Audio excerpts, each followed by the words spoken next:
Hello friends, welcome to my YouTube channel.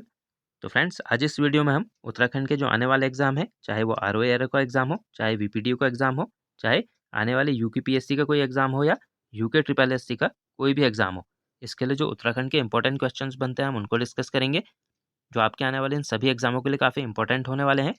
तो चलिए, बिना टाइम वेस्ट करे हम वीडियो को शुरू करते हैं। फर्स्ट क्वेश्चन है, पर्वतीय राज्य परिषद का गठन किस वर्ष किया गया था?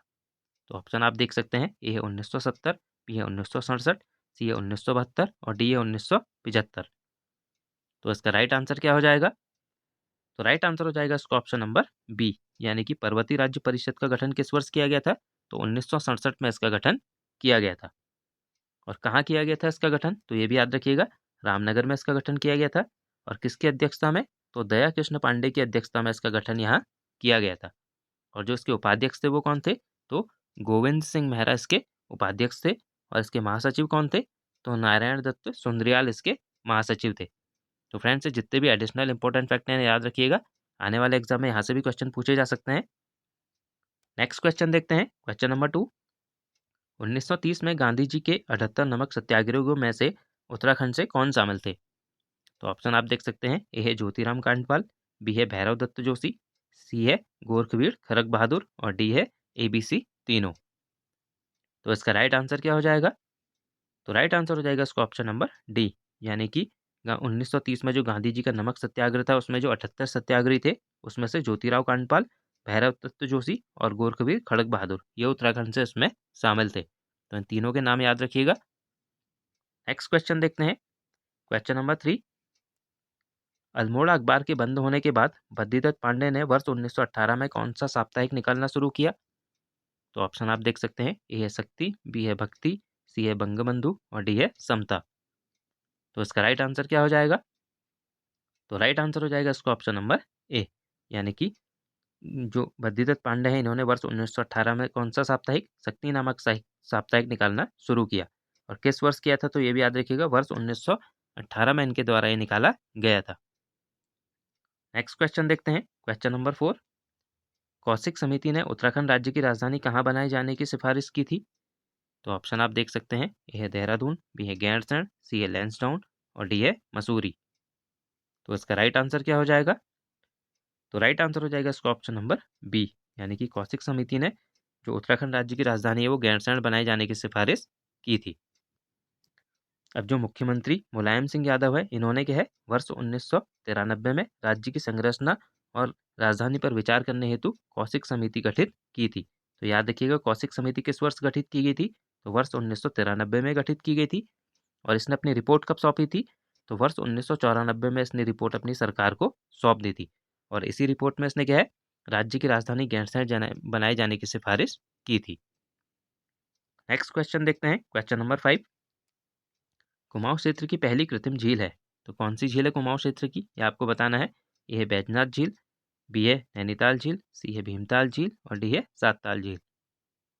तो इसका राइट आंसर क्या हो जाएगा? तो राइट आंसर हो जाएगा इसका ऑप्शन नंबर ए, यानी कि बैजनाथ झील क्या है, कुमाऊं क्षेत्र की पहली कृत्रिम झील थी। और जो बैजनाथ झील है ये किस जिले में स्थित है? तो ये बागेश्वर जिले में स्थित है। नेक्स्ट क्वेश्चन देखते हैं, क्वेश्चन नंबर 6। रानीखेत किस पर्वत श्रृंखला पर बसा है? तो ऑप्शन आप देख सकते हैं, ए है चौराड़ी चोटी, बी है झूला देवी, सी है कांसाई पर्वत और डी है कनेल चोटी। तो इसका राइट आंसर क्या हो जाएगा? तो राइट आंसर हो जाएगा इसका ऑप्शन नंबर बी, यानी कि जो रानीखेत है ये झूला देवी पर्वत श्रृंखला पर ये बसा हुआ है। नेक्स्ट क्वेश्चन देखते हैं, क्वेश्चन नंबर 7। दक्षिण अफ्रीका से लौटने के बाद गांधी जी किस वर्ष देहरादून की यात्रा पर आए थे? तो ऑप्शन आप देख सकते हैं, ए है 1915, बी है 1913, सी है 1920 और डी है 1916। तो इसका राइट आंसर क्या हो जाएगा? तो राइट आंसर हो जाएगा इसका ऑप्शन नंबर डी, यानी कि 1916 में गांधी जी ने क्या है, देहरादून की यात्रा इन्होंने की थी। नेक्स्ट क्वेश्चन देखते हैं, क्वेश्चन नंबर 8। चैतू और माड़कू नामक चित्रकारों को किस राजा ने अपने दरबार में आश्रय दिया था? तो ऑप्शन आप देख सकते हैं, ए है अजयपाल, बी है सुदर्शन शाह, सी है कल्याण चंद और डी है भवानी शाह। तो इसका राइट आंसर क्या हो जाएगा? तो राइट आंसर हो जाएगा इसका ऑप्शन नंबर बी, यानी कि चैतू और माड़कू नामक चित्रकारों को सुदर्शन शाह ने अपने दरबार में आश्रय दिया था। अब फ्रेंड्स जो सुदर्शन शाह के बारे में कुछ इंपॉर्टेंट फैक्ट हैं उनको देखते हैं। यहाँ से भी एग्जाम में क्वेश्चन पूछे जाते हैं। तो पहला है सुदर्शन शाह पंवार शासक के कौन से शासक थे? तो ये 55वें शासक थे और टिहरी के ये प्रथम शासक थे। तो याद रखिएगा टिहरी का प्रथम शासक कौन था? तो सुदर्शन शाह।